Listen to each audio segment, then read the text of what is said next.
The morning of September 19th, 1944, near the village of Ardennes in Lorraine, France, Oberfeldwebel Karl Schrader crouched beside the smouldering hull of an American Sherman tank, the acrid smell of burnt paint and scorched metal hanging in the damp air. The tank had been knocked out hours earlier by his Tiger's 88mm gun, a routine kill, the kind his crew had executed dozens of times since Normandy. But something about this particular wreck nagged at him as he circled it in the early light.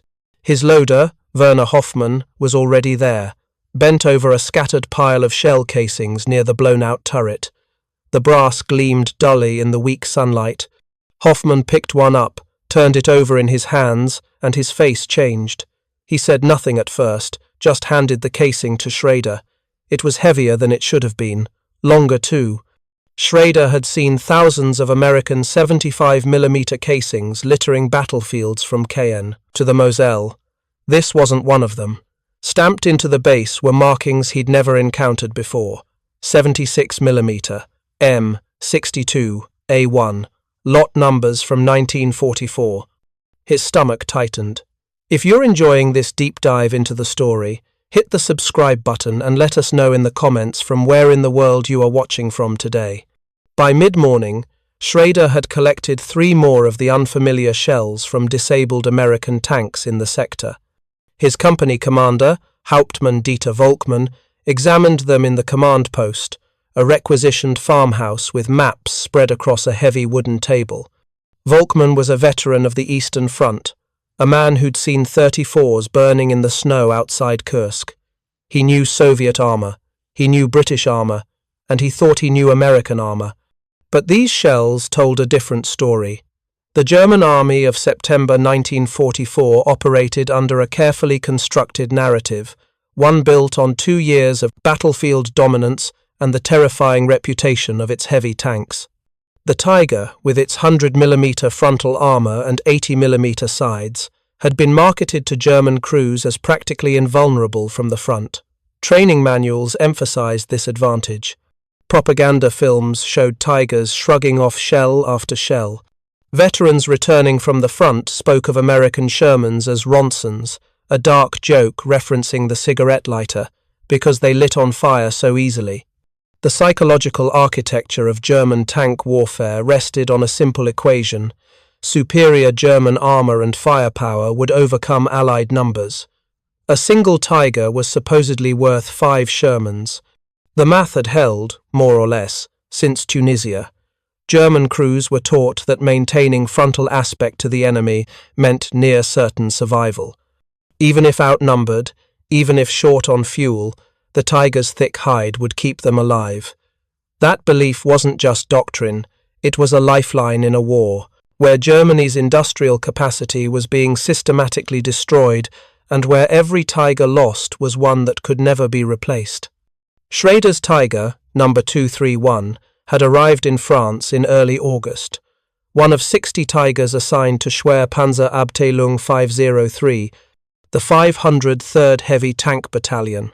The battalion had been thrown into the meat grinder of the Normandy breakout and had suffered for it not from enemy fire, primarily, but from mechanical failures, fuel shortages, and the relentless Allied air attacks that made daylight movement suicidal.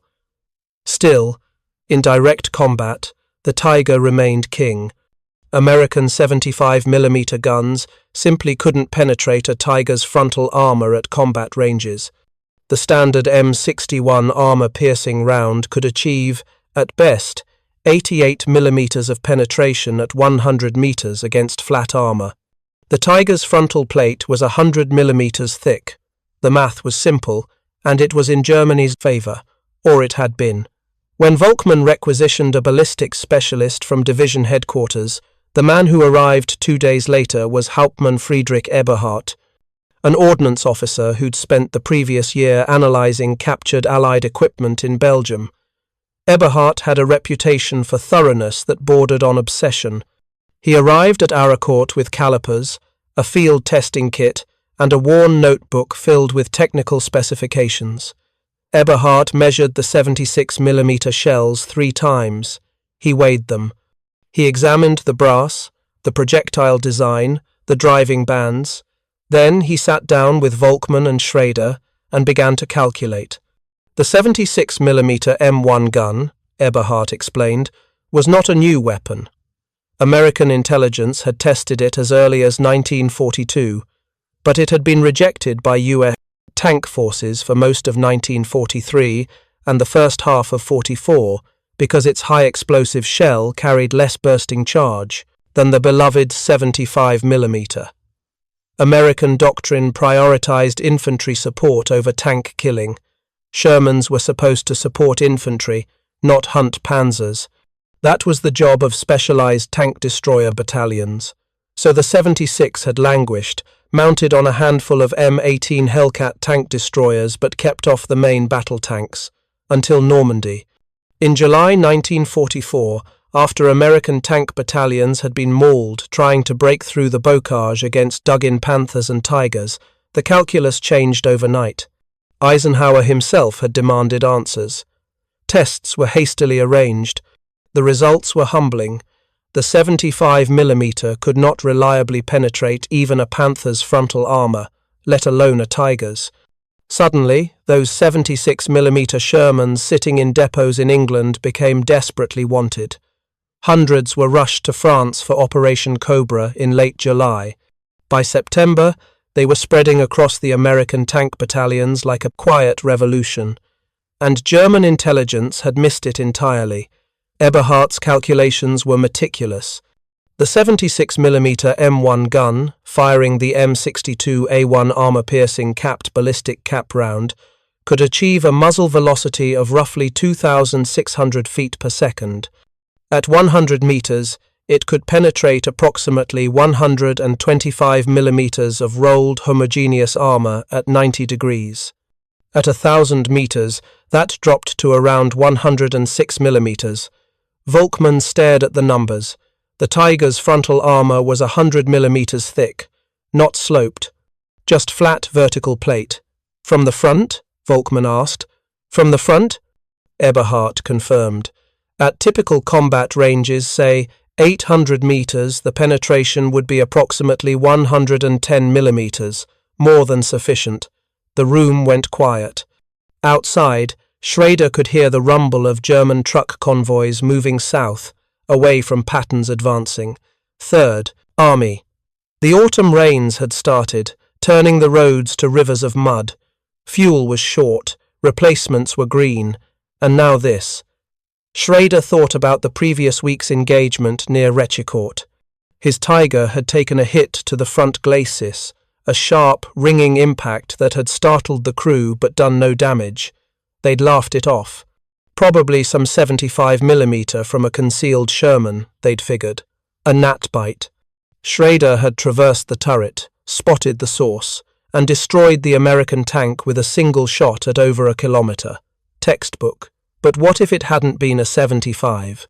What if it had been a 76, and the American gunner had simply missed the center mass? What if the next one didn't? Eberhardt continued. The problem wasn't just the base armor-piercing round. Intelligence indicated the Americans were also developing a tungsten-core high-velocity armor-piercing round, designated T4, later standardized as M93.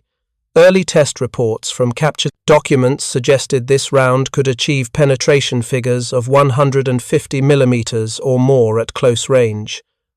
Against a Tiger's flat armor, it would be devastating. Volkmann asked the obvious question, how many of these tanks are out there? Eberhardt didn't know. No one did. German reconnaissance had been crippled by Allied air superiority. Radio intercepts were fragmentary. The best estimate was that perhaps 1 in 4 American Shermans now mounted the 76mm gun, with the ratio increasing every week. Some units, particularly in Patton's spearheading armored divisions, might have an even higher proportion. And the Panther? Schrader asked. What about Panther armor? Eberhardt's expression darkened. The Panther was Germany's other great hope, a medium tank with a powerful 75mm gun and heavily sloped frontal armor. On paper, its glacis plate, 80mm thick, but angled at 55 degrees, was nearly impenetrable. The effective thickness approached 140 millimeters. Allied 75 millimeter guns bounced off it like pebbles. But the 76 millimeter was a different beast. Eberhard had run the calculations. At typical combat ranges, the M62 round would still struggle against the Panther's glacis due to the extreme slope, but the turret face, the gun mantlet, the side armor, all vulnerable. And if the Americans got the tungsten rounds into widespread use, even the glacis might not hold. The realization settled over the room like a cold fog. For 2 years, German tankers had gone into battle with a psychological advantage as important as any technical specification. The knowledge that their frontal armor made them nearly invincible in a head-to-head duel. That advantage was evaporating. Not because German armor had gotten weaker, but because American guns had gotten stronger. And it had happened so quickly, so quietly, that the German military intelligence apparatus, already strained to breaking by partisan attacks and Allied bombing, hadn't caught it in time to warn the frontline troops. Schrader remembered a conversation from a month earlier, before Ardennes, when his battalion had been refitting near Metz. An older Tiger commander, a Knight's Cross holder named Oberleutnant Hans Schäfer, had been expounding on the superiority of German armor. Schäfer had fought in Russia, in Italy, in France. He'd knocked out over 40 enemy tanks. His crew worshipped him. "The Americans have numbers," Schäfer had said, gesturing with a cigarette. "They have industry. They have logistics. But they don't have our armor. A Tiger is a fortress on tracks. You keep your front to the enemy, you angle the hull 30 degrees, and you're untouchable." The Ivans learned that at Kursk. The British learned it in Tunisia. Now the Americans are learning it in France. Some lessons have to be taught in blood. How many crews, Schrader wondered, were still operating under Schäfer's assumptions? How many Tigers were being positioned in defensive ambushes, their commanders confident that frontal hits would be harmless, not knowing that the equation had changed? The numbers told an ugly story. Germany had built 1,347 Tiger I tanks between August 1942 and August 1944, when production ended in favor of the even heavier Tiger II. Of those, hundreds had been lost to mechanical breakdown, Allied air attacks, or simply abandoned when they ran out of fuel. The actual number of operational Tigers on the Western Front in September 1944 was probably less than 200. Each one was irreplaceable. Each crew had months of specialized training. Losing them to a threat they didn't know existed was unthinkable. But that was exactly what was happening. Volkmann made his decision quickly. He drafted a report for division headquarters, detailing the discovery of the 76mm ammunition and Eberhard's analysis. He emphasized the urgent need to update tactical guidelines and warn all panzer units about the new American guns' capabilities. The report was typed, sealed, and sent up the chain by courier that evening. It would take 3 weeks to reach the appropriate intelligence office. By then, the Battle of Ardennes would be over. The 503rd Heavy Tank Battalion would be shattered, and the myth of Tiger invincibility would be dead. The Battle of Ardennes began in earnest on September 19, 1944, when elements of the German 5th Panzer Army launched a coordinated counter-offensive aimed at recapturing the town of Lunéville and eliminating the American bridgehead over the Moselle River. German High Command had assembled a formidable force, the 11th Panzer Division, supported by the 111th and 113th Panzer Brigades. Together, they fielded 262 tanks and assault guns, including approximately 48 Panthers and a smaller number of Tigers from Schwer Panzer Abteilung 503. Opposing them was Combat Command A of the US 4th Armored Division, a force that had been in continuous combat since the breakout from Normandy and was now down to roughly 90 operational tanks. On paper, the Germans had overwhelming superiority. They had better armor, more powerful guns, and local numerical advantage. By all the calculations that had governed tank warfare for the previous 2 years, This should have been a German victory. But the Americans had three advantages the Germans didn't fully appreciate: superior tactical intelligence, devastating air support from the 19th Tactical Air Command, and an increasing number of those new 76mm Shermans that Schrader had discovered. The first major engagement occurred near the village of Ardennes itself on the morning of September 19th. Schrader's Tiger was positioned in a defensive line on a low ridge overlooking the approach roads from the south. The position was textbook: hull down, frontal armor angled, excellent fields of fire stretching nearly 1,500 meters. His commander, Wehrmacht, had personally selected the spot. If American armor tried to push north, they'd have to come through this valley, and the Tigers would slaughter them at range. The morning mist was still clinging to the ground when Schrader first spotted movement through his periscope. Sherman tanks, advancing in a loose formation, maybe a dozen of them, moving with that characteristic American caution that German tankers had learned to recognize. They were coming up the valley road, spread out but not particularly well concealed. Wehrmacht gave the order to hold fire until they reached optimal range, roughly 1,000 meters. Standard procedure. At that distance, the Tiger's 88mm gun would punch through a Sherman's frontal armor, like it was cardboard, while the American 75mm rounds would be ineffective. But something was different about these Shermans. Schrader noticed it first. The guns were longer. The turrets looked bulkier, slightly different in profile. Through the morning haze, he couldn't be certain, but his gut told him these weren't the standard 75mm tanks they'd been fighting for months. At 900 meters, Wehrmacht ordered fire. Schrader's gunner, a 20-year-old named Franz Dietrich who'd been with the crew since training, put the first round through a Sherman's turret.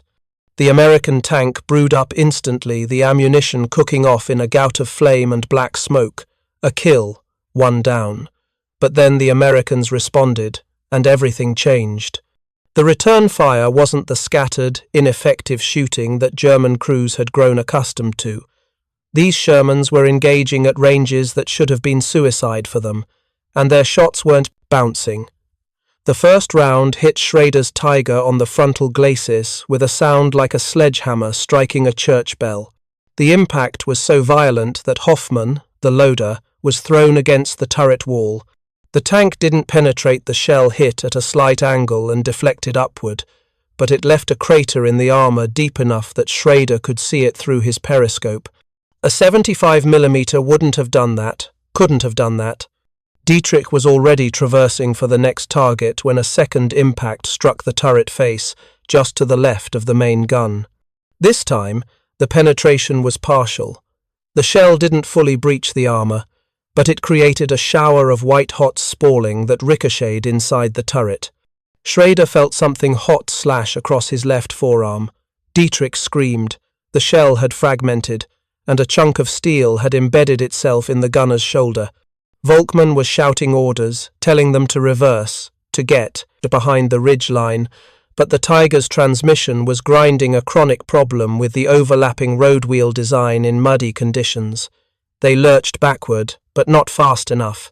The third hit came from a different Sherman, one that had maneuvered to a slight angle. The 76mm round struck the Tiger's side armor 80mm thick, vertical, supposedly proof against anything the Americans fielded. The shell went through like it wasn't there. It entered behind the driver's position, passed through the fighting compartment, and exited out the opposite side. The driver, a kid from Bavaria named Josef Brunner, died instantly. The rest of the crew bailed out. Schrader found himself lying in muddy grass behind the burning Tiger, his ears ringing, his left arm bleeding from the spall wound. Hoffmann was beside him, dragging the wounded Dietrich. Wehrmacht was on his feet, directing surviving crews toward a fallback position. The radio operator and the machine gunner from another Tiger crew were running past, their tank also burning. In the valley below, the American Shermans continued their advance. Schrader counted at least 8 still moving. The German defensive line had collapsed in less than 15 minutes.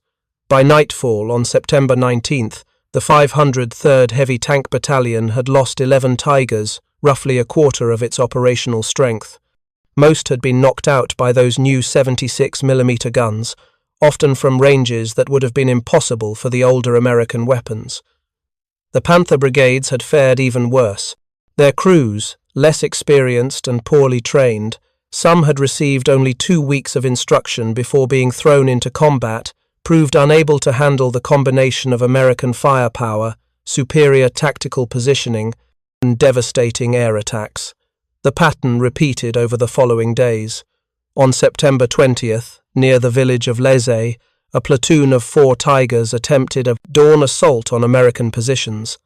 They were supposed to overrun a company of Shermans and open a corridor for German infantry. The Tigers advanced in formation, their commanders confident in their armor and firepower. 3 of the 4 were destroyed before they could close to effective range. The American tanks had been positioned behind slight rises in the terrain, hull down, only their turrets visible.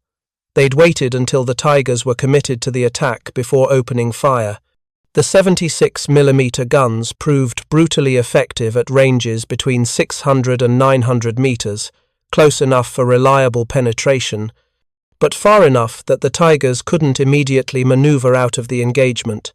Schrader, now assigned to a replacement Tiger after his own was written off, watched the attack from a support position. He saw the leading Tiger take 3 hits in rapid succession: turret front, gun mantlet, and upper glacis. All 3 rounds penetrated. The tank didn't burn. It just stopped, dead in its tracks, the crew likely killed by the initial penetrations.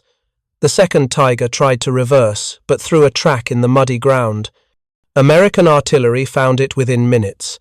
The third managed to fire off several rounds before a 76mm shell went through its turret ring, jamming the traverse and forcing the crew to abandon. Only 1 Tiger made it back to German lines. Its commander, a veteran named Lieutenant Berger, reported that he'd counted at least 15 American tanks in the engagement zone. At least half had been the new 76mm variants. He estimated they'd destroyed 2 Shermans, possibly 3. A loss ratio of 3-1 in Germany's favour sounded respectable until you did the math. Germany couldn't replace its Tigers. America was producing thousands of Shermans every month. The psychological impact on surviving German crews was immediate and devastating. For men who'd been taught that their armor made them nearly invincible, the realization that American tanks could now kill them frontally, at combat ranges, in broad daylight, shattered a fundamental assumption. If you're finding this story engaging, please take a moment to subscribe and enable notifications. It helps us continue producing in-depth content like this. The German tank manual, Tigerfibel, had emphasized maintaining frontal aspect to the enemy as the key to survival. Angling the hull at 30 to 45 degrees would maximize effective armor thickness to 180 millimeters or more, making the Tiger impervious to any Allied gun up to 152 millimeters. That doctrine was printed in training materials. It was preached by instructors. It was the foundation of German tank tactics. Now it was obsolete. Eberhardt's report, the one Volkmann had sent up 3 weeks earlier, finally reached the appropriate intelligence office in early October. By then, the Battle of Ardennes was over. The German 5th Panzer Army had failed to recapture Lunéville or eliminate the American bridgehead. In 11 days of fighting, German forces had lost approximately 281 tanks and assault guns, more than they'd fielded at the start of the operation. The losses included virtually all of the Panthers from the 111th and 113th Brigades, most of the operational Tigers from the 503rd Battalion, and countless Panzer IVs. Combat Command A of the 4th Armoured Division reported losses of about 25 to 30 tanks, most to mines, mechanical failure, or lucky shots from Panthers at extreme range. The exchange ratio was catastrophic for Germany. At Ardennes, American forces had achieved roughly a 10-to-1 kill ratio against supposedly superior German armour. The intelligence officer who finally read Eberhardt's report was a Major Klaus Hoffmann, stationed at Army Group G headquarters near Strasbourg. Hoffmann had spent most of the war analyzing Soviet equipment and tactics. He understood armor penetration tables. He understood the material balance of the war, and as he read Eberhardt's careful analysis of the American 76mm gun, he understood that something fundamental had shifted. Hoffmann cross-referenced the report with after-action summaries from Ardennes and found the correlation impossible to ignore. German tank losses had spiked precisely in those sectors where American 76mm Shermans were most concentrated. Tiger and Panther crews were reporting frontal penetrations at ranges they'd considered safe. Several after-action reports specifically mentioned longer-barreled American tanks or new American gun types. The intelligence failure had been complete. German reconnaissance had been so degraded by Allied air superiority that they'd missed the widespread introduction of a weapon system that fundamentally altered the tactical balance. Now German tankers were paying the price in blood and burning steel. Hoffmann drafted an urgent tactical bulletin to be distributed to all panzer units. The key points were stark. American Sherman tanks now frequently mount a 76mm high-velocity gun, capable of penetrating Tiger and Panther frontal armor at typical combat ranges. The previous assumption that Tiger frontal armor provided protection against American tank guns is no longer valid. Tigers must now employ the same cautious tactics previously reserved for encounters with Soviet heavy tanks or British 17-pounder guns. Maximize range, use terrain masking, and avoid frontal engagements when possible. Tank crews should assume that approximately 1 in 4 American Shermans now carries the 76mm gun, with this ratio increasing weekly. The bulletin was distributed in mid-October. For many crews, it arrived too late. For others, it simply confirmed what they'd already learned through bitter experience. Schrader received his copy on October 18th. At a rest area near Metz, where the remnants of the 503rd Battalion had been withdrawn for refitting. Of the 48 Tigers that had entered the Ardennes battle, only 14 were still operational. The others had been destroyed, abandoned due to mechanical failure, or were awaiting major repairs that would never come. Spare parts were nearly impossible to obtain. Fuel was rationed so severely that training exercises had been suspended. He read the bulletin in the autumn twilight, sitting on the hull of his new Tiger, his third of the war. Hoffmann, his loader, was beside him. Dietrich, the gunner, had survived his wound but had been evacuated to Germany. His replacement was a corporal named Stefan Müller, who'd crewed a Panzer IV in Russia and had no experience with the Tiger at all. "They're telling us what we already know," Hoffmann said, his voice flat. Schrader nodded. The bulletin didn't change the tactical situation. It just made the reality official.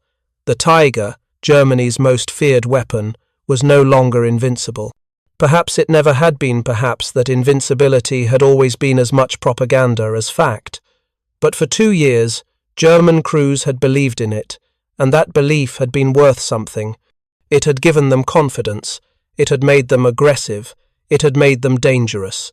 Now, reading this carefully worded admission that their armor wasn't enough, Schrader felt something inside him settle and harden. Not despair, exactly. More like resignation. The math was inescapable. Germany couldn't replace its losses. America could. German fuel production was being strangled by Allied bombing. American logistics were a marvel of industrial efficiency. German tank crews were increasingly green recruits with minimal training. American crews were veterans of campaigns from Africa to France, and now the Americans had guns that could kill Tigers frontally. The Tiger itself was a masterpiece of over-engineering, a 56-ton behemoth with a reputation that exceeded its actual battlefield performance. It was expensive to build, requiring over 300,000 Reichsmarks per unit, compared to less than 100,000 for a Panzer IV. It was mechanically complex, with an overlapping road wheel system that froze solid in Russian winters and clogged with mud in French autumns. It consumed fuel at a staggering rate, barely 100 kilometers of range under ideal conditions, often much less in combat. Its transmission was prone to failure. Its engine required constant maintenance. But for all its flaws, it had been feared. Allied soldiers called engaging a Tiger a death sentence. Soviet crews would sometimes abandon positions rather than face one. British tankers developed elaborate tactics to avoid frontal duels, and that fear, that reputation, had amplified German military effectiveness far beyond the actual number of Tigers produced. Now that fear was fading. As word spread through Allied tank units that the new 76mm Shermans could take on Tigers and win, the psychological balance shifted. American crews stopped treating Tiger encounters as unwinnable and started treating them as difficult but manageable. Soviet intelligence noted similar reports about the British 17-pounder gun, which could also defeat Tiger armor frontally.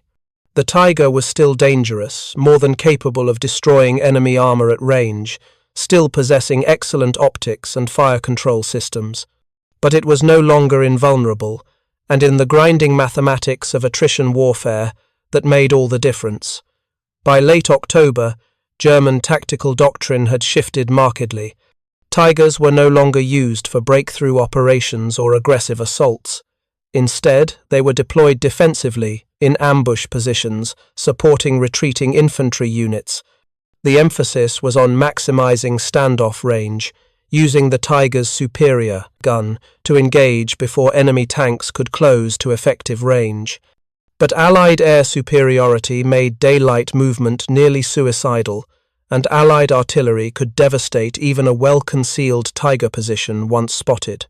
Schrader's war continued through the autumn and into the brutal winter of 1944–45. His Tiger was destroyed in early December during the opening phases of the Battle of the Bulge, not by enemy fire, but by a mechanical breakdown that immobilized the tank in the middle of a key road. With American forces closing in and no recovery vehicles available, the crew had blown up the Tiger themselves and retreated on foot. Hoffman was killed 3 days later by American artillery. Moller was captured. Volkmann died in January during the German retreat from the Ardennes, when his command vehicle struck a mine. Schrader himself survived the war, surrendering to American forces in April 1945 as Germany collapsed. In the post-war years, when historians interviewed him about his experiences, he always came back to that morning at Ardennes, when he'd first picked up those 76mm shell casings and realized what they meant. "We thought our armor would save us," he said in a 1963 interview, his voice still carrying the weight of those months. "We thought the Tiger was a fortress.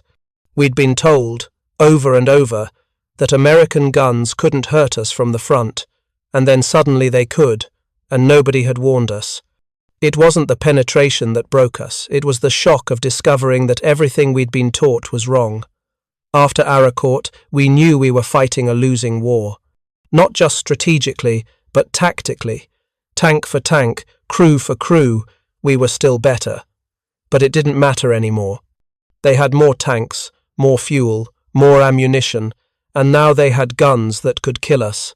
The mathematics were against us. The broader implications of Ardennes and the American 76mm gun extended far beyond a single battle or even a single weapons system. What the engagement revealed was a fundamental shift in the material balance of armored warfare, a shift that Germany's strategic situation made impossible to counter. The production numbers told a sobering story. In 1944, Germany produced approximately 19,000 armored fighting vehicles of all types, including tanks, assault guns, and tank destroyers. This represented an enormous mobilization of German industry, achieved despite relentless Allied bombing that destroyed factories, disrupted rail networks, and killed or displaced workers. By comparison, the United States produced approximately 17,500 tanks in 1944, along with thousands of other armored vehicles. The Soviet Union produced 29,000 tanks and self-propelled guns, But raw production numbers didn't tell the whole story. What mattered was the ability to get those vehicles to the front lines, supply them with fuel and ammunition, crew them with trained soldiers, and maintain them in combat conditions. Here, Germany faced insurmountable challenges. Fuel was perhaps the most critical constraint. By mid-1944, German synthetic fuel production was being systematically destroyed by Allied strategic bombing. The famous Ploesti oil fields in Romania, which had provided much of Germany's natural petroleum, were captured by Soviet forces in August 1944. German armoured units were frequently immobilized not by enemy action but by lack of fuel. Tanks were abandoned during retreats because there wasn't enough fuel to drive them to safety. New Tigers arriving from factories sometimes sat unused in depots because there was no fuel for training exercises. The Tiger itself was an extreme example of this problem. Its Maybach HL 230 P45 engine, a V12 producing 700 horsepower, consumed fuel at a rate of roughly 256 litres per 100 kilometres under combat conditions, sometimes more if the driver was inexperienced or the terrain difficult. With a fuel capacity of 540 litres, a Tiger's operational range was often under 100 kilometres. By contrast, a Sherman's fuel efficiency was considerably better, and American logistics could deliver fuel to forward units with remarkable reliability. The maintenance burden was equally telling. German armour, especially the heavier designs like the Tiger and Panther, required constant mechanical attention. The Tiger's overlapping road wheel system, while providing good weight distribution, was a maintenance nightmare. Mud, snow, or ice could pack between the wheels and freeze overnight, immobilizing the tank until crews spent hours chipping away the frozen debris. The interleaved wheels meant that replacing an inner wheel required removing multiple outer wheels, a job that could take an entire day. In Russia, during winter, Tiger crews sometimes had to light fires under their tanks just to thaw the wheels enough to move. The Panther, despite being newer and theoretically more reliable, had its own catalogue of problems. Early production models suffered from engine fires, transmission failures, and steering system breakdowns. The Panther's final drive, the mechanism that transmitted power from the transmission to the tracks, was notoriously fragile, often failing after just a few hundred kilometres. German tank recovery units were overwhelmed trying to salvage broken-down vehicles while under constant threat from Allied air attack. American armour, by contrast, was designed for reliability and ease of maintenance. The Sherman wasn't as heavily armoured or as powerfully armed as German heavy tanks, but it was mechanically robust, easy to repair, and could be maintained by crews with minimal specialized training. More importantly, American logistics could deliver spare parts, trained mechanics, and replacement vehicles to forward units with an efficiency that German forces could only envy. The crew quality gap was widening as well. Early in the war, German tank crews had been superbly trained professionals, many with years of experience. By late 1944, casualties and the expansion of armoured units meant that new crews often received only weeks of training before being sent to the front.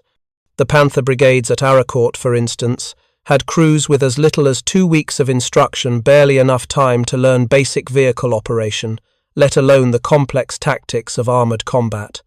Meanwhile, American and British crews were increasingly veterans of multiple campaigns. They'd learned hard lessons in North Africa, Sicily, Italy, and Normandy. They understood combined arms operations. They knew how to coordinate with infantry, artillery, and air support. And they'd developed effective tactics for engaging German armour, including the use of terrain, concentration of fire, and exploitation of the slower traverse speeds of German turrets. The American 76mm gun, in this context, was less a revolutionary weapon than the final piece in a larger puzzle. It gave American forces a tool that could engage German heavy armour on more equal terms, but it was most effective when used as part of a comprehensive system: good intelligence to locate German positions, air support to suppress German movement, artillery to fix German units in place, and numerical superiority to allow flanking maneuvers. The gun itself was good but not exceptional. The British 17-pounder was more powerful, and even it couldn't reliably penetrate a Panther's glacis plate. What made the 76mm significant was that it arrived at exactly the moment when German tactical flexibility was collapsing and German strategic reserves were exhausted. The intelligence failure that Eberhardt and Volkmann had identified at Ardennes was symptomatic of broader German problems. By late 1944, German military intelligence on the Western Front was operating almost blind. Allied air superiority meant that German reconnaissance aircraft couldn't operate in daylight. Radio intercepts were hampered by sophisticated Allied communications security. Agent networks had been rolled up or compromised. Ground reconnaissance was limited to what could be seen from defensive positions, and Allied forces were adept at concealing their intentions. As a result, German commanders frequently found themselves surprised by Allied capabilities, new weapons, new tactics, new formations. The 76mm Sherman was just one example. The German intelligence establishment didn't learn about the M36 Pershing heavy tank until it started appearing in combat in Germany itself in February 1945.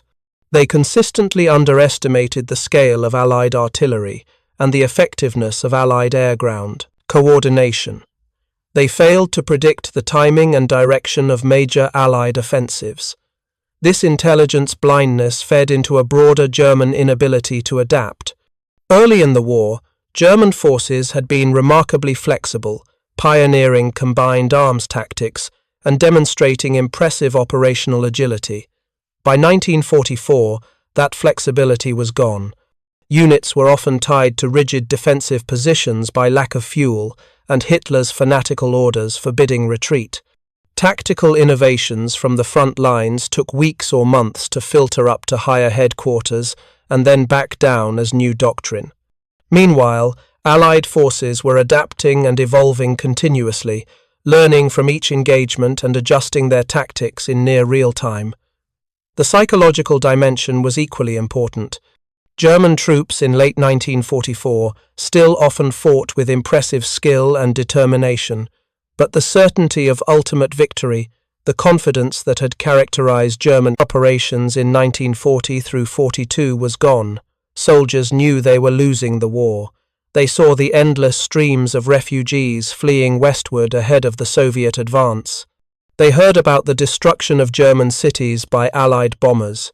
They experienced the chronic shortages of fuel, ammunition, and spare parts that crippled military operations. For tank crews specifically, the realization that their armor was no longer protection enough had a corrosive effect on morale. If you couldn't trust your Tiger's frontal plate to stop enemy fire, what could you trust?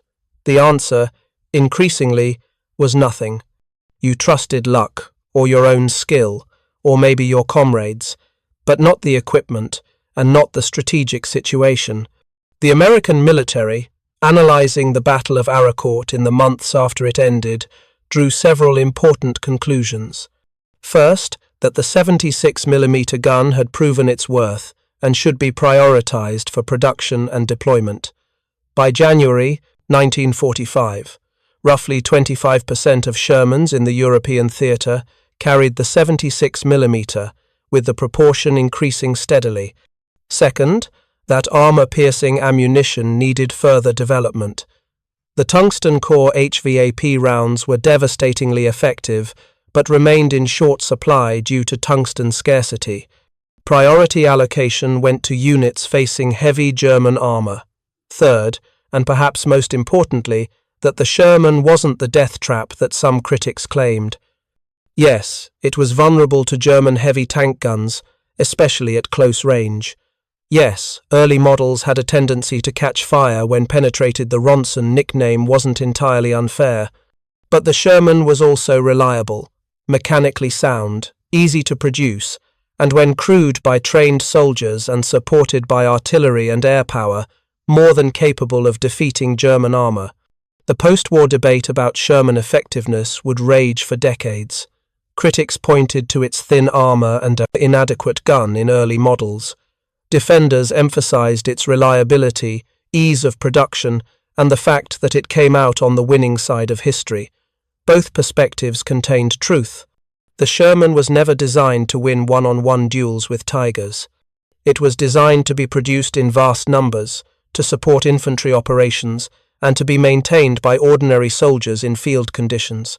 Within those parameters, it succeeded brilliantly. But the 76mm gun changed the Sherman's role. It transformed the tank from purely an infantry support vehicle into something that could meaningfully engage enemy armor. It gave American crews a tool that, while not equal to German heavy tanks in a static comparison, was good enough when used properly. And good enough when you had 3-to-1 numerical superiority and complete air dominance, was more than sufficient. The broader lesson of the 76mm wasn't really about the gun at all. It was about adaptability and industrial capacity. The American military identified a problem. Sherman guns couldn't effectively engage Panther and Tiger armor and moved to solve it with remarkable speed. The 76mm gun had existed since 1942 but hadn't been prioritized. After Normandy revealed its necessity, it was rushed into production and deployment within months. By the end of the war, thousands of 76mm Shermans were in service. Germany, facing the same pattern of challenges, proved unable to adapt at similar speed. When German intelligence finally confirmed the threat of the 76mm gun, there was no countermeasure available except to recommend more cautious tactics that the fuel shortage and Allied air superiority often made impossible to execute. Germany couldn't build thicker armor for existing tanks, couldn't produce more Tigers or Panthers to replace losses, couldn't develop and field new weapons systems fast enough to matter. The industrial and logistical foundation necessary for that kind of rapid adaptation simply didn't exist anymore. Carl Schrader's reflections in that 1963 interview captured this reality with remarkable clarity. We were fighting the future with the past. Every advantage we'd built up in 1939 and 40, our training, our tactics, our equipment, was being systematically erased by Allied material superiority. The 76mm gun was just a symbol of that. A year earlier, it wouldn't have mattered because we could have adapted. By late 44, we couldn't adapt to anything. We could only hold on and hope for the war to end before we were all killed. The final irony was that many of the captured 76mm shells that German crews found and analyzed in the autumn of 1944 bore manufacturing dates from early that same year. The weapon that seemed so devastating and novel to German tankers had been sitting in American arsenals for months, waiting for someone to recognize its necessity. It wasn't new technology. It was old technology, finally deployed in the right role at the right time. In that sense, the story of the 76mm gun and the Tiger tank's vulnerability is less about specific weapons and more about the nature of industrial warfare.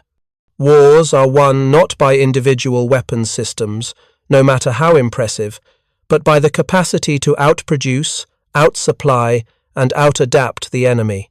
Germany, isolated and bombarded, could still produce individual marvels like the Tiger II or the Jagdtiger, but it couldn't produce them in meaningful numbers, couldn't fuel them adequately, couldn't crew them with trained soldiers, and couldn't adapt when the enemy developed counters. The American military-industrial complex, by contrast, could iterate designs rapidly, adjust to field feedback, produce equipment in staggering quantities, and deliver it to frontline units with the fuel, ammunition, and spare parts needed to keep it operational. The 76mm Sherman wasn't a brilliant technological breakthrough. It was the product of a system that could identify problems and solve them faster than the enemy could adapt. That system won the war. Thank you for watching. For more detailed historical breakdowns, check out the other videos on your screen now, and don't forget to subscribe.